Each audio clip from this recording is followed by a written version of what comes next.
Okay guys, this is basic sports betting terminology for the girls. So spreads, over-unders, money lines, parlays, all that shit I'm gonna go over. So for anyone who wants to start sports betting or anybody who wants to know what the hell boys are constantly talking about, this should help. Okay, so money line. All money line means is that you are taking that team to win. That's it. If I take the Orlando Magic money line, I'm placing a bet that they are going to win. The second column right here, the total, that's the over-under. So between the two teams at the end of the game, if you add up their two scores, will the total be over 216.5 or under 216.5? Okay, now for the spread, this column right here, it's honestly really hard to wrap your head around, or for me it was at least, but I'm going to try to simplify it.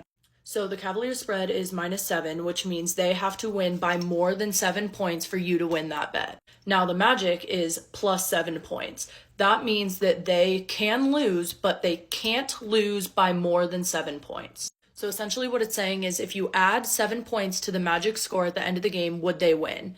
Now for the Cavaliers, since it's -7, if you subtracted 7 points from the Cavaliers score, would they still win? So if someone says the Cavaliers covered the spread, it means they won by more than 7. If they say the Magic covered the spread, it means they either lost by less than 7 or they won the game.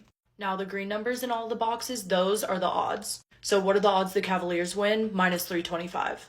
Okay, this is kind of hard to explain, but these two numbers right here, the further they are away from each other, that means one team is more heavily favored than the other team. So the lower the number, so if it's like -3,000 or something crazy like that, it means that team is like heavily favored to win, like a way better team.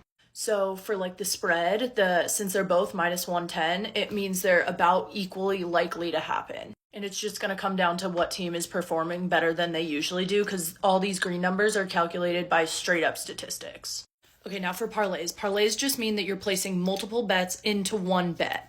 So if I were to parlay, say, the Magic money line and the Pistons money line, I would make more money if they both won, but you won't win a parlay unless both those teams win. So that's an example of like a 2-leg parlay or a 3-leg parlay. I'll do the money line for the Magic, the Pistons, and the Knicks, and that would be a 3-leg parlay. You can also I could parlay the spread for this game and the money line for this game. You can parlay really whatever you want. So yes, you make more money off parlays, but the problem is you are way more likely to lose.